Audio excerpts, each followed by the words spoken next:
So we then move on to Nir Vair. So we'll just look at the spelling again. Onkar at the bottom again. And now you're getting to know what these spellings mean. Nir, without, Vair. Vair can mean hate, but it can also mean enemy. Vairi. Nako, Vairi. No stranger, no enemy. Vair. So the oneness has no hatred. The oneness is pure love. And if you think about it, how can the oneness hate? Who would the oneness hate? It's all in itself. Sab kich ape aap. Everything is you. So the oneness, who can it punish? There's no one to punish. It is all itself. Who can it hurt? But the interesting question is, do we act in this way? Do we live nirpao and do we live nirvair? Because, like I said at the beginning, the Mool Mantar is just as much a description of you as it is of the universe. You need to become nirpao, fearless, but you also need to be without hate. And do we live like this? And what would that mean? It doesn't just mean that you're not without any enemies. It means that you have no opposition, no one who you oppose, no one who you compete with. And then we start thinking, actually, I probably do some of those things. There are people that I oppose. I might not use a strong word like hate. I might not hate them. I might not call them my enemy, but I certainly do oppose certain people. So then you're creating you, me. So just as nirpao is based on three things, fear is dependent on three things, their hatred is also dependent on three things. And it's the same three things. It's dependent on I don't like you. And why don't you like someone? What would be a reason for you not to like someone? Because of the past. Because they have to have done something to you. If there's somebody who you've never met before, you've never met them in your life, you just see them, are you going to hate them? You can't. But if they've done something to you, the next time you meet them, you're not going to like them very much. You're going to hate them. So it's dependent on me, you, and something in the past. You can't hate someone for something they haven't done. Can you hate me for something if I haven't done it to you yet? Even if you don't know whether I'm going to do it or you know whether I'm going to do it, you don't, until I do it, you can't actually hate someone for that. So hatred is always in the past. Fear is always in the future. You don't fear something in the past, you fear it happening in the future. You don't hate in the future, you hate something that happened to you in the past. So the question is, do we live like this? And more importantly, how do you deal with someone you don't like? What do you do with someone you don't like? What happens when someone walks into the room that you don't like? You have to go back to the magic formula. Everything is one. And you have to look at them and you have to bow down to them because your master has walked into the room. Akal Purkh has walked into the room. God has walked into the room. Who are you going to hate? Who are you to hate? You could bow down and you could matha take that person and say, Sab kich tu hai, everything is you. Sab gobind hai, sab gobind hai, gobind bin nahi koi. Everything is God, everything is God, this is God. So we have to learn these techniques and we have to practice them. We have to see someone we don't like and we have to first be aware of what's happening to me right now. What does my mind do when that person walks into the room?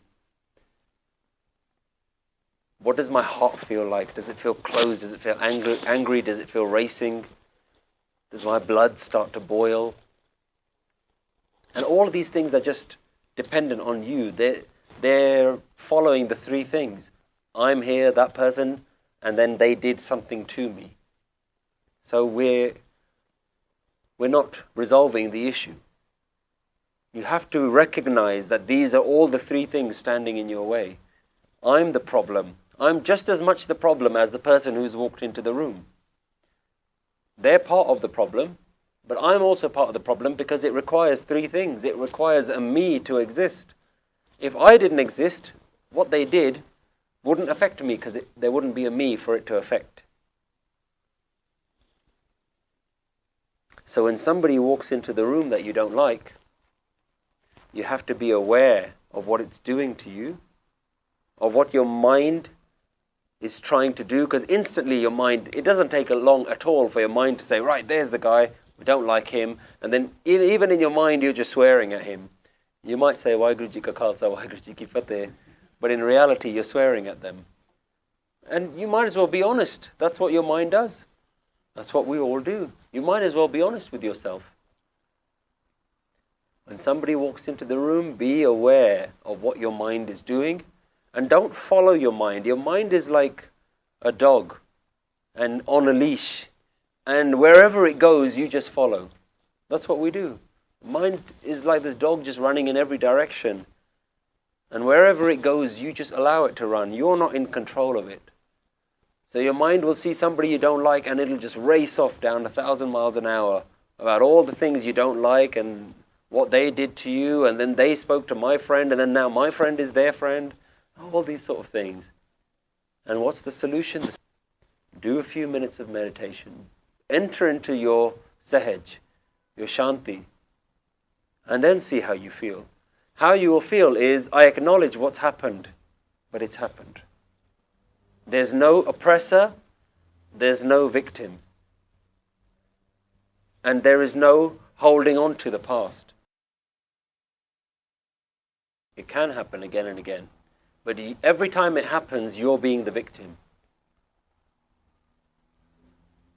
You're continuing to allow that to happen. Either you allow the situation to happen because you keep walking into that same situation, because you keep having sangat of that same person, or if that's not in your control, that you have to be in the sangat of that person, then the other thing that keeps happening is you keep allowing yourself to be affected by it. Rather than accepting it as hukam, that's nothing to do with you. Take yourself out of the situation. Look, like I said, either you can't walk away from that situation, so in which case you have to deal with the way you're being affected by these things. Or you walk away from the situation and say, I don't want anything to do with you, I don't want you to come round anymore, whatever it is. You have to deal with it one way or the other. But if you deal with it by saying, I don't want to see you again, that doesn't mean you've dealt with your hurt and your pain. You could never see that person again, but you haven't dealt with the hurt and the pain. So you have to address that. You know, the mind can't distinguish between the events that happen in its head and the events that are happening in front of you.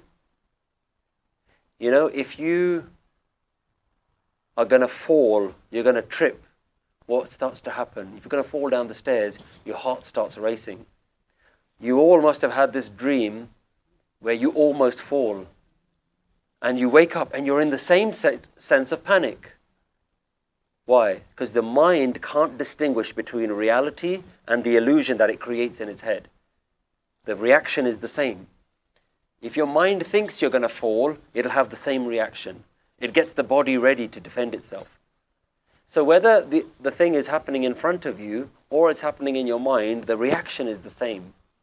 The reaction is what you have to deal with. You have to deal with the fact that you are allowing yourself to be oppressed by these things. You are allowing your own suppression. You have to become completely unaffected by it. And the only way to be unaffected by it is to take yourself out of the equation. Take the me out. So you aren't the one being affected. And this is where Naam Simran comes in. This is why it's very difficult to deal with these situations as they occur. If you just want to do no Naam Simran in your life and you just want to deal with this situation as it occurs, you're going to find it very hard. But in moments of peace when nothing's happening, you do Naam Simran. When something bad occurs, you already have equipped yourself with the tools to deal with it. That's why Naam Simran needs to be done all the time, as much as possible.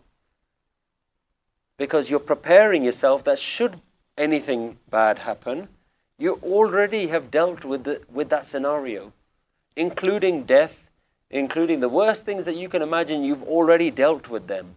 When they happen, it's like a welcome. You just say, bring it on, because I've already dealt with that. You just accept the hukum.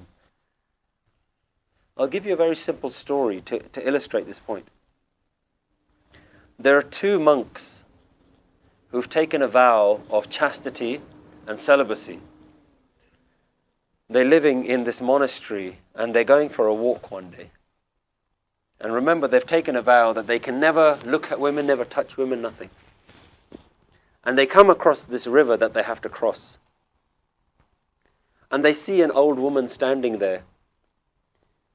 One of the monks doesn't even say anything, picks up the old woman, puts her on his back, crosses the river, leaves her at the other side, and they both go on their way.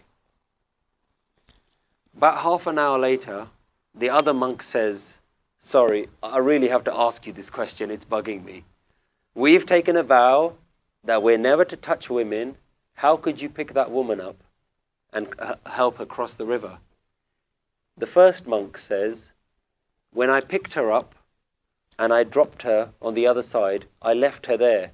Why are you still carrying her? Why are you still carrying her? And this is the difference between someone who is absolutely not affected by the circumstances around them. Something happens, he reacted because the situation required it at that point. The situation required his help. He was in a position to help. We were talking about this earlier today. You are in a position to help, you help. You're not in a position to help, you don't help. If he didn't pick the woman up and they crossed, he would be in that same level of shanti. The other guy would still be questioning. Maybe we should have helped her, maybe we shouldn't. Or if we touched her, then we would have broken our vow. But if we didn't touch her, then we're not being very charitable. That's the difference between Gurmukh and Manmukh. Somebody is constantly in their mind is constantly racing, and the Gurmukh is in shanti. Needs to be done, I do it. Doesn't need to be done, I don't do it. This person needs to have his head chopped off, I do it. This person needs to be fed, I'll do it. There's no distinction in your head.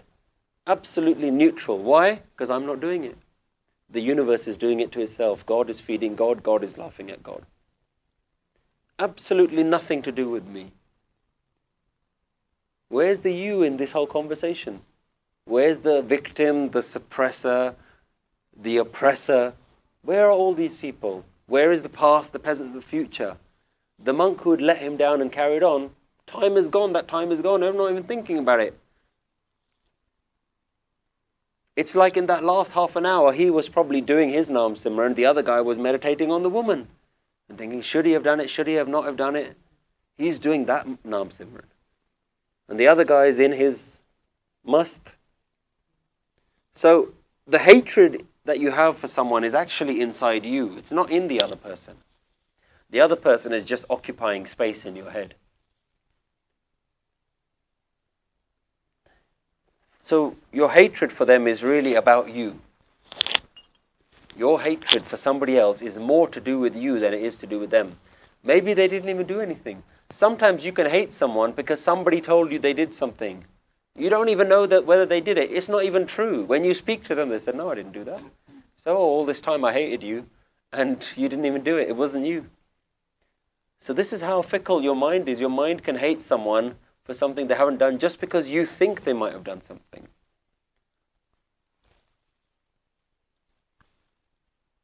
So when you see hatred rising within you, what you're really seeing is a pain within you. I can't believe that person did that. You're holding on to that pain. You're holding on to that victim mentality. I can't believe that that person did that to me. It's really about me. Your ego is hurt. What that person did was they took the bliss away from you. I was sitting here, Aram Nal, in bliss, and this guy came and did this to me. He took my bliss away from me. And now he's taken my bliss away from me. I'm struggling. So the person's just walked in the room. He's just walked past you. He hasn't even looked at you, hasn't even acknowledged you, hasn't even become aware that you are holding these feelings towards him. He doesn't even know. He's just blissfully unaware.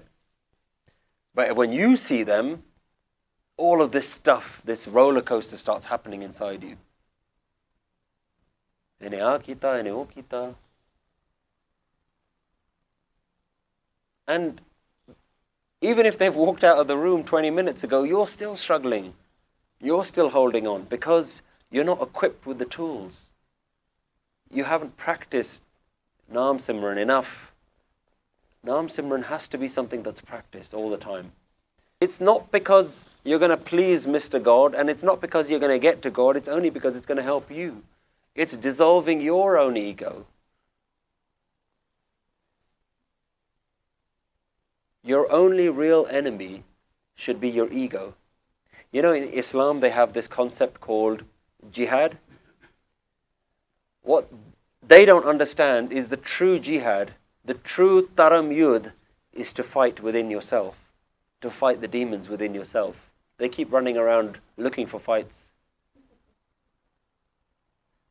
And unfortunately you're getting Apne doing that as well. Sikhs doing that as well. Okay, they want to be fighters, they want to be warriors all the time. If you want to fight something, fight your own ego.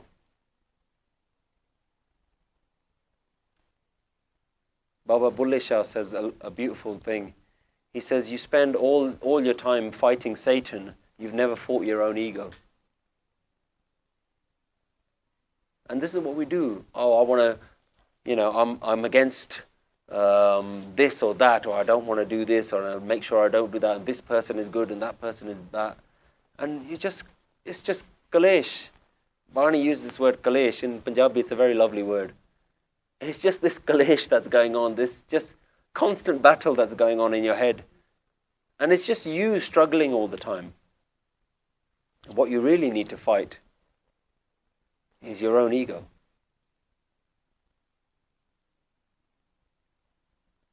Simro simar simar sukh pavo, kal kalesh tan mahe mitavo. Get rid of this kalesh from your body, from your mind. Get rid of it. How? Simro simar simar sukh pavo. Meditate, meditate, meditate, and find that peace. You know how when you do your relaxation meditation, what's the feeling when you finish with it? You're like, a weight has been lifted from you. And that's after 5 minutes. Imagine you did that for 5 minutes every day. Imagine you did that for half an hour every day. Imagine you did that with every breath of every day. Then it's very possible to remove this ego.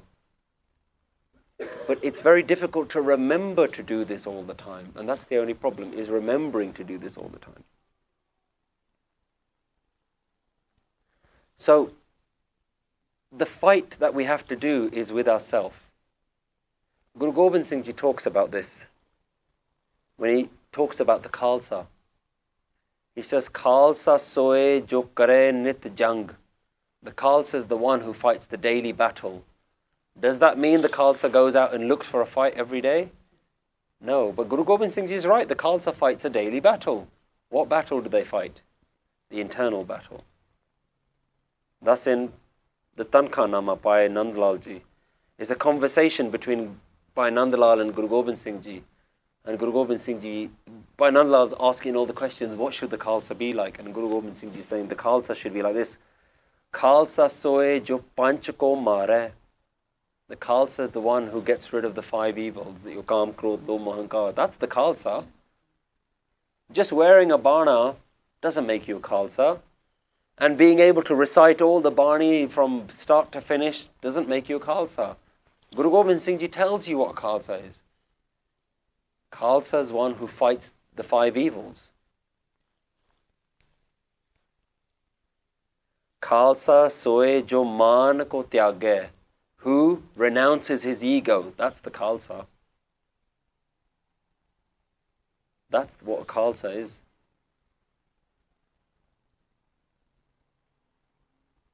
So, a question. What about revenge? Do we believe in revenge? What do we think? Anger is good, but revenge is bad?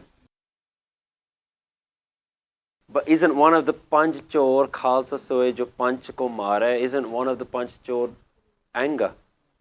Kaam, Krodh. There's a difference between Josh and anger. You can have Josh. Everyone know what that word means? Josh, like kind of strength, like oomph. I don't think you should ever have anger. Because anger is victim mentality. I can't believe this is happening. And anger is a non-acceptance of reality. Hukam is a full acceptance of reality. And in full acceptance of reality, if you need to strike someone down with revenge or with compassion, fine. But never out of anger. Anger is when it's taken over you. It's out of your control. If you can have anger in complete control, in full awareness, that's a different thing. But I don't think that's even called anger. I think that's warrior spirit. That's Josh. But anger is something that we don't need. Anger is like a demon that's eating away at you. It's all about the state of mind. If the state of mind is anger, then there's no use. If the state of mind is compassion, I have to kill you because you're killing too many people. It's about compassion for all these other people. I have to kill you even if it means that my life is going to end, but at least all these people can be saved. That's compassion. So who knows what mindset those Gursikhs were in when they shot Indira Gandhi? I don't know. Nobody can know. I don't know. But you can know whether you're going to react out of revenge or you're going to react out of some other thing. If you read history, Guru Gobind Singh Ji, once he initiated Banda Singh Bahadur into the Khalsa, he said, go to all the Islamic villages and avenge the death of the Sahibzadeh. Now you can read that and think, oh well, the Sikhs do believe in revenge because Guru Gobind Singh Ji asked Banda Singh Bahadur to do that, and Banda Singh Bahadur went there. Every village, they just burnt all the Muslim houses down and say, get out of our country, get lost, we've had enough of you. But is that out of revenge? Or is that saying enough's enough? You guys have invaded our land, you're killing our people. And the thing is, you can't judge it by the action. Only you can know what your state of mind is. And the reason for asking this question is for you to start thinking about, well, what state of mind do I do certain behaviors in? It's not the action that's in question. It's the motivation that's in question. And only you can know it. There's a clear difference between anger, because anger and rage is something that overpowers you and you can't control it. And Josh and warrior spirit is something that you're drawing from, an energy that you're drawing from and you're using. And when there's no need for it, you're back down again. You have to be the master of your house. And that's where it talks about manajite jagjit. So the action can't be judged. You can't look at two people and say, oh, well, he hit him back. What's he doing that for? You know? Like sometimes when a child does something wrong, you punish them. Are you doing it out of revenge? You're not necessarily doing it out of revenge. Most of the time you're doing it out of compassion. The reason you punish your child is because you say, I want you to learn that that action is not going to serve you in the future. I don't mind you've done it to me. You might have come and hit me. You might have come and spit on me. If you carry on doing that in the future, other people aren't going to take it. So I'm going to nip it in the bud now.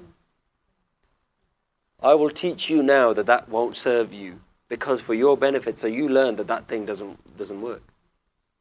It's a compassion. There's a story where Buddha was sitting with all of his chele, and a man walks past and just spits at him. right in Buddha's face. And all the chele just stand up and just start really getting angry and are ready to punch the guy who's done it. And Buddha says, sit down, sit down, sit down, sit down. And once they all sit down, they all calm down. They're saying, why? You know, somebody's just spat on you. Why are you allowing this to happen? You're the Mahapurukh of the universe. Why are you allowing this to happen? Buddha first says, firstly, it didn't happen to you. It happened to me. So calm down. Secondly, he says, there might have been a reason why that guy had to spit on me. Maybe in my last life I did something to him and he had to spit on me, and now my karam between him is empty. It's been cleared.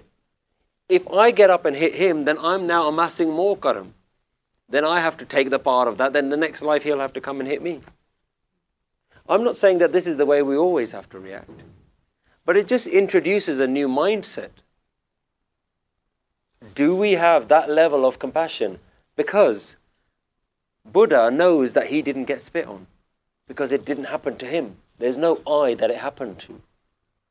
So even the fact that someone has spat on his face, the Buddha is so completely neutral to the event. He's not saying, he did that to me, because then you create this duality.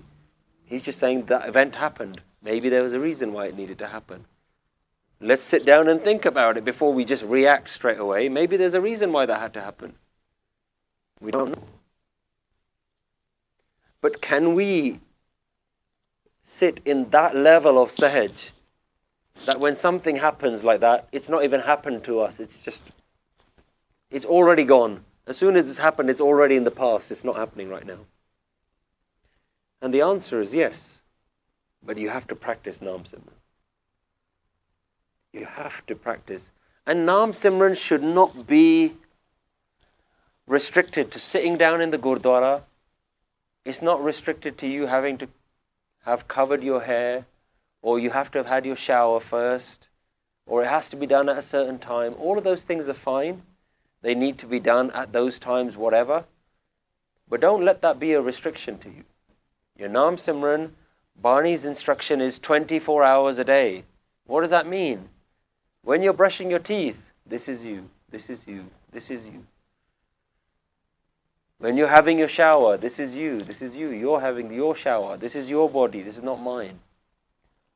When you're eating, you are feeding you, this is you, this is you. The one eating is you, the food is you. Do you see how it can happen 24 hours a day? It's not restricted to you having to go to the Gurdwara when your favorite kirtani is on. It's not restricted to that. You know, people say, I don't get time to do Naam Simran. What do you mean? Where are you that you don't have time to do Naam Simran? As you're walking, you can hear it in your footsteps. You can hear, these are Guru's feet, these are Guru's hands. Naam is the state that you will get to after effective mantra jap. Naam is the final destination. But there are also many other routes to getting to that state of Naam. You can do yoga, you can do meditation. There are lots of different meditations that you can do. There's lots of different things, and various people around the world have come up with different techniques. Our technique is very simple because it's not reliant on anything. You can do it anyway. You can do mantra jap all the time. And you should do mantra jap all the time. And if you're not doing mantra jap all the time, what is your mind doing? Probably in the past somewhere, or in the future somewhere, thinking about someone and occupying. It's doing Naam Simran all the time. Make no mistake, your mind is doing Naam Simran all the time. It just might not be doing it on ik. It might just be doing it on other people. And that doesn't mean that you don't think. You know, when your brain needs to do something, right? Someone says, right, what do we need for shopping? You say, all right, I'll put my Naam Simran to the side for 1 minute. Let me think. And I go to the fridge and I check what I need to do. I write down what I need to do. Here you go. Done. I've used my brain for what it needs to be used. Now I go back to my Naam Simran. I go back to my mantra jap. But it doesn't mean you don't use your brain, that you have to sit in a room all the time and you physically can't function, because we're not that sort of mentality. Guru Nanak Dev Ji, in fact, rejected that mentality of going sitting in a mountain somewhere. You know, they asked Guru Nanak Dev Ji when he went to meet all the sadhus sitting in a mountain, and they said, to Guru Nanak Dev Ji, who's just on his travels, Guruji, we've been sitting in these mountains for years. Tell us the hal of the universe. What's happening in the world? And Guru Nanak says, the world is burning and the people that can help are all sitting up here. That's the state of the world. The world is burning right now. We're all struggling and all of you sadhus are sitting up here. You're the ones that can help the world. So Guru Nanak Dev Ji rejects that mentality, go sit in the mountain somewhere. And just by going and sitting in the mountain somewhere, your mind can still be on your family. You might be sitting up in a mountain, you must have tried this. Go somewhere really beautiful, Vajiva. I'm going to sit here and try and meditate. You try and meditate, and your mind is in the same mel that it's in all the time. And you think, why doesn't it happen? Why can't I meditate? It's so beautiful here. I'm sitting mountain, lakes, trees, all that sort of stuff, nature. Because Bani's saying, Kahe ban ko jan jaye. Why are you going to the forest to find it? It's not in the forest, it's within you. So just by going and sitting in some beautiful bit of nature, you'll find actually the clarity that you get at that point, you don't get anywhere else. You sit there, there's nothing to distract you, and your mind is still completely running in circles, and then you'll realize the clarity that you get. This is what my mind is like all the time. This is what my mind is doing all the time. So we have to get into the habit. This is you, this is you, this is you.